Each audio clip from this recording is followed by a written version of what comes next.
Hello everyone, welcome in my video. आज की इस वीडियो में आप पढ़ने वाले हैं डीएवी क्लास 5 का एसएसटी का चैप्टर नंबर 3 का एक्सप्लेनेशन। तो आज का हमारा चैप्टर है वेरिएशन इन शेल्टर्स, यानी कि आवास में विभिन्नता। शेल्टर्स यानी रहने के स्थान, घर, और वेरिएशन यानी कि उनमें विभिन्नता, कितने तरह के घर होते हैं। तो वीडियो को लाइक और शेयर करिएगा ज़रूर, और चैनल को सब्सक्राइब भी करिएगा ताकि आगे आने वाली वीडियोज़ की नोटिफिकेशन आपको मिलती रहे। तो चलिए देखते हैं हमारा आज का चैप्टर 3 क्या कह रहा है। तो देखिए यहाँ पर एक पिक्चर दिया हुआ है, ये वाला देखिए ये पिक्चर। तो ये पिक्चर कहाँ का है? ये पिक्चर मध्य प्रदेश के भीमबेटका का है। और ये क्या है? ये एक रॉक शेल्टर है। रॉक शेल्टर यानी कि पत्थर का, यानी बड़े बड़े साइज़ के पत्थर और चट्टान जो होते हैं उनको काट करके बनाया गया ये गुफा ऐसा है, और उसी को कहा गया है रॉक शेल्टर। और ये एंशियंट टाइम के स्टोन एज के रॉक शेल्टर्स हैं। इनमें बहुत सारी पेंटिंग्स भी है। एंशियंट यानी कि बहुत पुराने समय का है। स्टोन एज उसको कहा जाता है जब लोग स्टोन का यूज़ अपने हर तरह के हथियार के रूप में स्टोन का प्रयोग करते थे वो, तो उसको स्टोन एज कहा जाता है। तो उस समय का ये रॉक शेल्टर है और इसमें बहुत सारी पेंटिंग्स में है। ये परमानेंट सेटलमेंट्स लगभग 9000 ईयर्स पुराने हैं, 9000 ईयर्स पहले के हैं। और इनकी संख्या कितनी है? 700 है रॉक शेल्टर्स की, और इनमें 400 से भी ज़्यादा क्या है पेंटिंग्स है। लगभग 400 पेंटिंग्स हैं और 700 ये रॉक शेल्टर्स हैं। इस नंबर को आप याद रखिएगा। ये हमें बहुत ज़्यादा इन्फॉर्मेशन देता है। किसके बारे में? तो अर्ली मैन के बारे में कई सारी इन्फॉर्मेशन हमें इस रॉक शेल्टर से ही मिलती है। जैसे उनका उस समय लाइफ कैसा था, वे कौन सा टूल का इम्प्लीमेंट्स करते थे, यानी कि उसको यूज़ करते थे और कैसे यूज़ करते थे। ये सब चीज़ों की जानकारी हमें इस रॉक शेल्टर में बने जो पेंटिंग्स हैं, चित्र हैं, उनसे हमें पता चलता है। The discovery of these caves, यानी इन गुफाओं की खोज ने हमें प्री हिस्टोरिक मैन से लिंक कर दिया, उनसे जोड़ दिया है। जैसे कि जब इन गुफाओं की खोज हुई तो इनसे हमें पता चला कि प्री हिस्टोरिक यानी कि बहुत पुराने पहले एंशियंट टाइम के जो लोग थे वो किस तरह से रहते थे। और इन चित्रों से भी अनुमान लगाया गया कि उनका लाइफ स्टाइल कैसा था, क्या हथियार यूज़ करते थे। तो इनसे हमें उनके बारे में जानकारी मिलती है। Isn't it amazing? क्या यह आश्चर्यजनक नहीं है? बिल्कुल है। तो देखिए आगे है हिस्ट्री ऑफ हाउसेस, यानी कि घरों का इतिहास। घर किस तरह से पहले थे और धीरे धीरे आज जिस घरों में हम रह रहे हैं यहाँ तक हम कैसे पहुँचे, इसके बारे में इसमें देखते हैं। तो केव्स यानी कि गुफाएं जो है वो सबसे पुराना तरीका है मानव के, इंसानों के रहने के जो आवास थे उनमें सबसे पुराना तरीका क्या था? केव्स था, गुफा। सबसे पहले लोग इन्हीं गुफाओं में रहा करते थे। जब लोगों ने, जो अर्ली मैन थे, उन्होंने हंटिंग और फूड गैदरिंग यानी शिकार करना और खाना इकट्ठा करना, जंगल में जो फल फूल होते थे उन्हें इकट्ठा करके खाते थे, शिकार करके खाते थे, जानवरों को मार के खाते थे। तो ये सब जब उन्होंने करना छोड़ दिया तो वो क्या बन गए? फूड प्रोड्यूसर बन गए, यानी कि फसल उपजाने लगे, अब फूड प्रोड्यूस करने लगे। इस प्रकार से ये क्या था? ये एग्रीकल्चर की शुरुआत थी और इसने उनकी लाइफ में बहुत बड़ा चेंज लाया।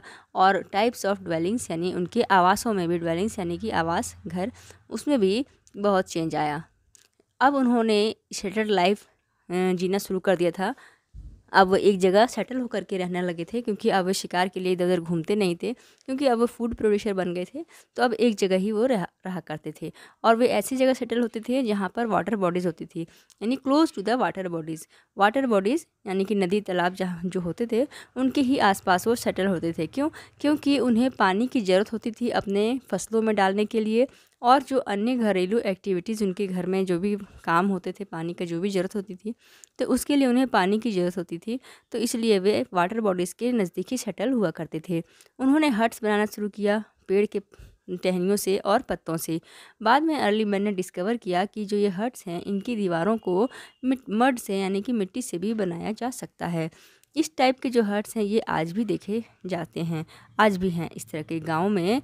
इस तरह के हट्स जो जिनकी दीवारें मिट्टी की बनी हुई है, वो आज भी हैं। We have come a long way from the times when huts were the only type of shelter। हम उस समय से बहुत आगे आ चुके हैं जब केवल हट ही यानी कि झोपड़ियाँ ही रहने का एकमात्र आवास हुआ करती थी। आज हमें इंडिया के डिफरेंट पार्ट्स में डिफरेंट टाइप्स के, साइज़ के और डिज़ाइंस के घर देखने को मिलते हैं। These regional variation in houses arise from differences in landform, climate, material available for building a house and of course money that one want to spend on land and construction.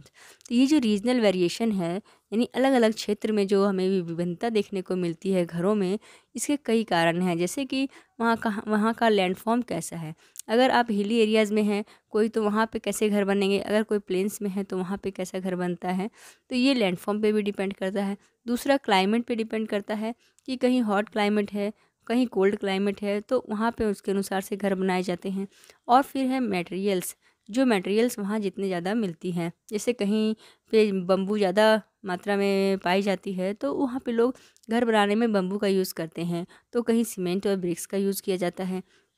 और इन सब के अलावा जो सबसे मेन इम्पॉर्टेंट है वो ये है कि कोई पर्सन जो है वो ज़मीन लेने में, घर को बनाने में, कंस्ट्रक्शन में और लैंड में कितना पैसा खर्च कर सकता है। क्योंकि सबके के पास तो एक जैसा पैसा होता नहीं, किसी के पास कम है, किसी के पास ज़्यादा है, तो वो उसके अकॉर्डिंग घर बनाता है। तो अब आगे नेक्स्ट टॉपिक हमारा है types of shelters on the basis of landforms, यानी लैंडफॉर्म के बेसिस पे कितने तरह के शेल्टर्स होते हैं। लैंडफॉर्म्स जैसे कि हिली एरियाज़, प्लेन एरियाज़, मैंने अभी आपको बताया था। तो हिली एरियाज़ में जो हाउसेस बने होते हैं वो उनके रूफ़ कैसे होते हैं, स्लॉपिंग रूफ्स के। तो ये इस पॉइंट को आपको याद रखना है कि हिली एरियाज़ के houses are build with sloping roofs. देखिए यहाँ पे ये स्लॉपिंग रूफ़ है। ऐसा क्यों होता है, क्योंकि जब स्नोफॉल हो तो ये स्नो जो है वो छत पे इकट्ठा होकर के भारी ना हो जाए, बल्कि ये स्लोप करके फिसल के नीचे लुढ़क के गिर जाए। It helps the snow and rain to slide easily without damaging the roof, यानी छत को बिना डैमेज किए आसानी से स्नो और जो रेन है वो आसानी से स्लाइड हो सके। Such houses are found in Srinagar and Shimla. अब देखिए इस तरह के घर कहाँ पाए जाते हैं, तो ये इस तरह के घर श्रीनगर और शिमला में पाए जाते हैं, इंडिया में, ठीक है। और ये हाउसेज मेनली बने होते हैं सीमेंट, ब्रिक्स और वुड यानी कि लकड़ी के। सीमेंट, ब्रिक्स यानी कि ईंट और वुड यानी कि लकड़ी के बने होते हैं। अब इन प्लेन्स में हाउस कैसे होते हैं, तो प्लेन्स में हाउस जो हैं वो हाई होते हैं, यानी ऊंचे ऊंचे होते हैं, उनकी दीवारें मोटी होती हैं और फ्लैट रूफ होते हैं, जो कि उन्हें गर्मियों में ठंडा रखता है। फ्लैट रूफ देखिए हमने देखा था कि हिली एरियाज में कैसे होते हैं, स्लॉपिंग रूफ इस तरह के, ताकि स्नो वगैरह जो है स्लाइड हो सके। और यहाँ पे देखिए जो प्लेन्स है यहाँ पे कैसा है रूफ, इस सारा फ्लैट रूफ है, यानी कि बिल्कुल फ्लैट। देखिए ये वाला घर है, ये भी फ्लैट रूफ है। The materials of construction are mainly, जो मटेरियल्स इसमें मेनली यूज़ किए जाते हैं बनाने के लिए वो है सीमेंट और ब्रिक्स, यानी कि सीमेंट और ईंट। लोग गर्मियों के दिनों में जैसे कि राजस्थान वगैरह जहाँ पर टेम्परेचर बहुत ज़्यादा हाई होता है, तो वहाँ पे लोग छतों पर भी सोते हैं। जैसे कि देखिए यहाँ पे दिखाया गया, छत पे लोग सो रहे हैं गर्मी के दिन में। इन सिटीज़, शहरों में हाई राइज अपार्टमेंट्स, यानी कि ऊंची ऊंची बिल्डिंग्स जिन्हें कि फ्लैट्स भी कहा जाता है, ये सब कॉमन है। क्योंकि यहाँ पर क्या है, यहाँ पे लैंड जो है, ज़मीन जो है वो लिमिटेड है, कि ज़मीन मान लीजिए इतना ही ज़मीन है, लेकिन रहने वाले बहुत ज़्यादा पॉपुलेशन है, तो क्या, तो ऊंची ऊंची बिल्डिंग्स जो है वो जैसे कि 20 फ्लोर का, 30 फ्लोर का परमिशन लेके गवर्नमेंट से लोग बनाते हैं, और उसमें कम जगह में ज़्यादा लोग रह पाते हैं। अब नेक्स्ट हमारा है कोस्टल एरियाज़ में। तो कोस्टल एरियाज़ और आइलैंड्स आपने पढ़ा है पिछले क्लासेस में, लक्षद्वीप और अंडमान निकोबार जो कि समुद्र के बीच में हैं, वो आइलैंड्स कहा जाता है उन्हें। और कोस्टल एरियाज़ जो समुद्र के किनारे वाले इलाके हैं, जैसे कि इंडिया का मैप इस टाइप से आपने देखा है, तो ये कोस्टल एरियाज़ हो गए। तो कोस्टल एरियाज़ में और आइलैंड्स में स्टिल्ट हाउस बनाए जाते हैं। स्टिल्ट हाउस कैसे हो गया, जैसे कि अगर ये घर है आपका, तो यहाँ इसके नीचे से इस तरह से बांस के खंभे गाड़ करके उसके ऊपर से थोड़ी सी ऊंचाई पे बनाया जाता है, ताकि जब बाढ़ आती है, पानी वगैरह का ज़्यादा वाटर लेवल हो जाता है, तो उस समय वाटर जो है इनके बीच से निकल के पार हो जाता है और घर को बिना नुकसान पहुँचाए। तो इन फ्लड प्रोन एरियाज़, यानी कि बाढ़ वाले एरियाज़ में ये हाउसेस बनाए जाते हैं, कुछ फीट ऊंचे रहते हैं ग्राउंड लेवल से, ताकि वे उन्हें सूखा रख सकें, घर सूखा रह सके। वन हैज़ टू क्लाइम, यानी कि इस घर में जाने के लिए लोगों को 5 से 7 सीढ़ियाँ चढ़नी पड़ती। देखिए यहाँ पे सीढ़ी लगी हुई है, 5 से 7 सीढ़ी चढ़ करके ये अंदर जाते हैं लोग। जो हैबिटेंट्स होते हैं, रहने वाले लोग होते हैं, वो जंगली जानवरों से भी सुरक्षित होते हैं। इस तरह से थोड़ा ऊंचाई पे रहता है, तो वो जंगली जानवरों से भी सुरक्षित रह पाते हैं। जो फ्लड का पानी है, बाढ़ का पानी है, वो आसानी से इधर नीचे से निकल जाता है between the stilts without damaging the house, यानी घर को बिना डैमेज किए इन स्टिल्ट्स के बीच से निकल जाता है। स्टिल्ट हाउस जो है ये बनाए जाते हैं बम्बू के, बांस, वुड और कोकोनट साफ्ट, इन सब चीज़ों के बनाए जाते हैं। तो हमने देखा कि स्टील हाउस को बनाने में क्या क्या मटेरियल यूज़ होता है, bamboo, wood and coconut shaft. अब देखिए यहाँ डू यू नो में क्या बताया जा रहा है कि houses in earthquake prone areas, यानी जापान के अर्थक्वेक प्रोन एरियाज़ यानी भूकंप वाले एरियाज़ में घर जो है वो बम्बू के और वुड यानी कि लकड़ी के बनाए जाते हैं। ऐसा क्यों बनाया जाता है? ताकि कम से कम लाइफ की और प्रॉपर्टी की जो है वो नुकसान हो, क्योंकि अगर जो पक्के हाउस होंगे सीमेंट ब्रिक्स वगैरह के, तो वो जब गिरेंगे तो नुकसान भी ज़्यादा होगा और लोग जो उसके अंदर दबेंगे उन्हें भी अपना जीवन से हाथ धोना पड़ेगा या फिर वो बहुत ज़्यादा इंजर्ड हो जाएंगी। लेकिन जो इस तरह के हाउसेज़ होंगे ना लकड़ी के बने हुए और बम्बू के, तो इन्हें दोबारा से रीबिल्डिंग करने में ज़्यादा खर्चा भी नहीं होगा, ज़्यादा डिफ़िकल्टी भी नहीं होगी, और अगर गिर भी जाएँ तो अगर लोगों पे, तो लोगों को ज़्यादा नुकसान भी नहीं आएगी, चोट वगैरह लगेगी। अब देखिए आगे है, हम सभी क्या है एक सोसाइटी में रहते हैं, क्योंकि हमें अपनी जितनी भी ज़रूरतें हैं उसको फुलफ़िल करने के लिए, पूरा करने के लिए हम एक दूसरे पे डिपेंडेंट रहते हैं। कम्युनिटी लिविंग यानी समाज में रहना हमें सिखाता है कि हमें केयर करना चाहिए एक दूसरे का, और हमें जो फैसिलिटीज़ हैं उन्हें भी एक दूसरे के साथ शेयर करनी चाहिए, जैसे कि वाटर, इलेक्ट्रिसिटी, रोड, मार्केट्स, ये सभी फैसिलिटीज़ हम एक दूसरे के साथ शेयर करते हैं। हमें हेल्प की ज़रूरत होती है किसी भी प्रकार के डिजास्टर में, या ट्रॉमा यानी कि सदमा वगैरह, किसी तरह का कोई लॉस हो गया, घर खो गया, मतलब कि घर का नुकसान हो गया, और फिर अगर हमें इंजर्ड हो गए हैं, हम घायल हो गए हैं, तो ऐसी स्थिति में हमें हेल्प की ज़रूरत होती है।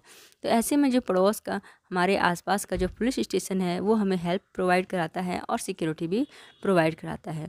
We also need services of hospitals. अब देखिए, जब किसी प्रॉब्लम में हम हैं, किसी तरह का डिजास्टर वगैरह में, तो हमें फ़र्स्ट एड के लिए हमें क्या ज़रूरत होती है? हॉस्पिटल, एम्बुलेंस और डॉक्टर्स की, जो हमें फ़र्स्ट एड सर्विसेज प्रोवाइड कराते हैं। Sharing space with neighbours. अब यहाँ पे एक कहानी दिया गया है जिसमें दिखाया गया कि किस तरह से हम अपने नेबर्स के साथ शेयर करना चाहिए हमें। एक फार्मर था जो कि बहुत बेस्ट क्वालिटी का कॉर्न उगाता था। कॉर्न यानी कि मकई। तो हर साल उसे कई सारे प्राइजेज मिलते थे इसके लिए। एक बार न्यूज़पेपर में न्यूज़पेपर का एक रिपोर्टर आता है उसका इंटरव्यू लेने के लिए, तो लर्न समथिंग वेरी इंटरेस्टिंग, तो वो उससे बहुत कुछ इंटरेस्टिंग चीज़ें सीखता है। वो क्या? जो फार्मर है वो अपने कॉर्न सीड जो है वो अपने पड़ोसियों के साथ शेयर करता है, यानी जो मकई के बीज हैं वह अपने पड़ोसियों के साथ शेयर करता है, उन्हें भी वो देता है अच्छी क्वालिटी के जो कॉर्न वो उगाता है। तो वो रिपोर्टर उनसे पूछता है कि how can you afford to share your corn seeds, कि आप कैसे अपने कॉर्न सीड को अपने पड़ोसियों के साथ शेयर कर सकते हैं। They are also entering the same competition with you, क्योंकि अगर आप अपने अच्छे क्वालिटी के कॉर्न सीड्स जो है उसके साथ शेयर करेंगे तो वे भी आपके साथ कंपटीशन में आ सकते हैं। जो आप बेस्ट क्वालिटी के उगाते हैं तो आपको जो प्राइज़ मिलता है उसमें वो भी उस कंपटीशन में आ सकते हैं। तो ऐसे में जो फार्मर है वो जवाब देता है क्या, कि ये जो पके हुए कॉर्न होते हैं ना, राइपनिंग कॉर्न, यानी कि जो कॉर्न है, मकई हैं, वो पक जाते हैं तो उनके जो पॉलेंस होते हैं, पॉलेंस यानी कि इससे आपने देखा होगा कोई फ्लावर है तो उसके ऊपर इस तरह का होता है, तो ये जो इस तरह का होता है ना, ये पॉलन ये हवा से उड़ करके दूसरी जगह जाता है, तो वहाँ पे भी फिर वो प्लांट ग्रो हो जाता है। तो ये जो पॉलेंस हैं वो हवा के साथ फील्ड टू फील्ड जाते हैं, यानी कि फील्ड टू फील्ड वो अपने आप हवा से, तो जब हवा ही शेयर कर रहा है तो I share my corn seed with all neighbours so that we all grow good quality corn. तो जब हवा शेयर कर रहा है तो मैं कौन होता हूँ कि नहीं शेयर करने वाला, कि हवा से तो वो शेयर हो ही रहा है, तो इसलिए मैं भी अपने कॉर्न्स की अच्छी क्वालिटी के जो कॉर्न है वो अपने नेबर्स के साथ शेयर करता हूँ, ताकि वह भी अच्छी क्वालिटी के कॉर्न ग्रो कर सके। अब इससे हम क्या सीखते हैं कि देखिए, you can not improve the quality of your life unless your neighbours life improves. आप अपनी लाइफ की क्वालिटी तब तक इम्प्रूव नहीं कर सकते हैं जब तक कि आपके पड़ोसियों की लाइफ भी इम्प्रूव नहीं होती है। दोज हु वांट हैप्पीनेस, जो खुश रहना चाहते हैं वे दूसरों को भी हेल्प करते हैं, दूसरों की भी खुशी देने में, खुशी पाने में उनकी हेल्प करते हैं। The welfare of each and every member of the society is necessary, यानी कि सोसाइटी के हर एक मेंबर के वेलफेयर यानी उसके कल्याण के लिए, उसके भले के लिए भलाई करना ज़रूरी है। द स्टोरी हाईलाइट्स, ये स्टोरी हाईलाइट क्या करता है?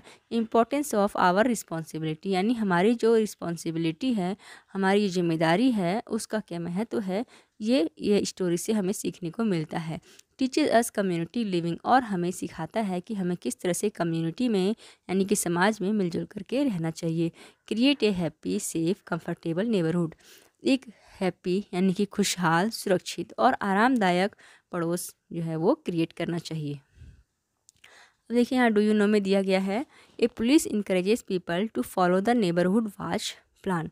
पुलिस जो है वो लोगों को इनक्रेज करती है, प्रोत्साहित करती है कि वे नेबरहुड वॉच प्लान को फॉलो करें। तो नेबरहुड वॉच प्लान क्या है, इसके बारे में देखिए। एनी सस्पिशियस कैरेक्टर्स और एक्टिविटी, यानी कोई भी सस्पिशियस यानी कि संदिग्ध, यानी कि जैसे कोई अनजान व्यक्ति है जो काफ़ी टाइम से आपके आसपास इलाके में घूम रहा हो, इधर उधर देख रहा है, या फिर कोई सामान हो जो लावारिस सामान ऐसे ही पड़ा हो, बैग वगैरह, तो वैसा अगर है तो तुरंत उस वैसे में हमें अपने नेबर को रिपोर्ट करना चाहिए और पुलिस को खबर करनी चाहिए। It is wonderful way of crime prevention, ये एक बहुत ही अच्छा तरीका है क्राइम को रोकने का और सेफ्टी सुनिश्चित करने का, रेजिडेंट्स यानी कि जो लोग रहते हैं वहाँ पर उनकी सुरक्षा सुनिश्चित करने का। स्पेशली जो एल्डर मेंबर्स हैं यानी कि जो बुजुर्ग व्यक्ति हैं और जो बच्चे हैं उनको, उनकी सुरक्षा के लिए ये बहुत ही अच्छा तरीका है। अब हमारा लास्ट है केयरिंग ऑफ नेबर्स, नेबर्स का केयरिंग करना। तो most people keep their own homes neat and tidy. देखिए ज़्यादातर लोग क्या हैं अपने घरों को पूरा साफ़ सुथरा रखते हैं inside, but do not hesitate to throw the garbage on the street. लेकिन अपने घर का कचरा जो है वो बाहर रास्ते पे फेंकने में ज़रा भी हिचकिचाते नहीं हैं। तो इमेजिन करिए ऐसा कंडीशन कि अगर हर कोई इस तरह का मैनर करे, every one acted in this manner, यानी कि इस तरह से हर कोई करे कि अपना कचरा निकाल के रोड पे फेंक दे, तो इमेजिन करिए, आप सोचिए कि कैसा होगा फिर हमारा आस पड़ोस। We must keep the same cleanliness standard for the surrounding that we keep for our houses, यानी कि हमें वैसी ही साफ़ सफाई बाहर भी रखनी चाहिए जैसा कि हम अपने घर में रखते हैं, हमें अपने आसपास भी उसी तरह से साफ़ सुथरा रखना चाहिए। A clean neighbours who does not have garbage heaps, एक साफ सुथरा जो पड़ोस है वहाँ पर क्या नहीं होगा, गार्बेज हीप्स नहीं होंगे, यानी कूड़े के ढेर नहीं होंगे, मक्खियाँ मच्छर नहीं होंगी, और अनप्लीजेंट स्मेल यानी कि गंदी बदबू वहाँ पर नहीं आएगी। एज ए गुड नेबर, एक अच्छे पड़ोसी होने के नाते हमारी कुछ रिस्पॉन्सिबिलिटीज़ होती हैं, जैसे कि हमें अपने रेडियो और टेलीविज़न का वॉल्यूम लो रखना चाहिए, स्पेशली नाइट में, रात के समय में। हमें नॉइज़, बहुत ज़्यादा नॉइज़ करने वाले इक्विपमेंट रात में नहीं चलाना चाहिए, जैसे कि वॉशिंग मशीन और वैक्यूम क्लीनर, ये बहुत ज़्यादा आवाज़ करते हैं। इससे ज़्यादा आवाज़ करने वाले नॉइज़ी इक्विपमेंट हमें रात में नहीं चलाने चाहिए। हमें अगर कोई पार्टी कर रहे हैं अगर, तो हमें अपने पड़ोसियों को एडवांस में पहले से ही इन्फॉर्म कर देना चाहिए कि हम पार्टी करने वाले हैं, तो नॉइज़ होगा। We can also organise a carpool, हमें कारपूल भी ऑर्गेनाइज कर सकते हैं। जैसे कारपूल क्या होता है, जैसे आप और आपके पड़ोस वाले कुछ लोग हैं जो एक ही सेम ही जगह में जाते हैं जॉब करने, या वहीं सेम आसपास में ही हैं, तो आप सेम कार में जा सकते हैं। इससे क्या होगा कि पोल्यूशन कम होगा और ट्रैफिक भी कम होगा। विद नेबर्स, अपने पड़ोस के साथ, ठीक है। Share the parking space peacefully, अब देखिए पार्किंग का जो स्पेस होता है वो भी लिमिटेड ही होता है कि इतने दूर में ही पार्किंग करना है, तो वो भी हमें पीसफुली करना चाहिए कि ये नहीं, झगड़ा नहीं करना चाहिए कि यहाँ मेरी गाड़ी मुझे यहाँ पार्क करनी है, उससे मुझे यहाँ पार्क करनी है, तो इसे भी पीसफुली हमें शेयर करना चाहिए। Always be ready to help your neighbours in case of any emergency, हमेशा आपको रेडी रहना चाहिए अपने नेबर्स की हेल्प करने के लिए किसी भी इमरजेंसी सिचुएशन में। आगे देखिए दिया गया है, like human beings ant and bees also live in colonies. Human beings यानी कि मानव की तरह चींटियाँ और मधुमक्खियाँ ये भी कॉलोनीज़ में रहती हैं। They work collectively as a social unit, ये सभी मिलकर के इकट्ठे होकर के एक सोशल यूनिट के रूप में काम करती हैं। They divide their work between female and male workers and queen, ये अपने कामों को फीमेल, मेल वर्कर और क्वीन, रानी, इन तीनों में डिवाइड करके काम करते हैं ये लोग। तो आपका ये चैप्टर यहाँ पे कंप्लीट होता है। Thank you for watching. आपको जल्दी से क्वेश्चन आंसर्स के वीडियो भी मिल जाएंगे।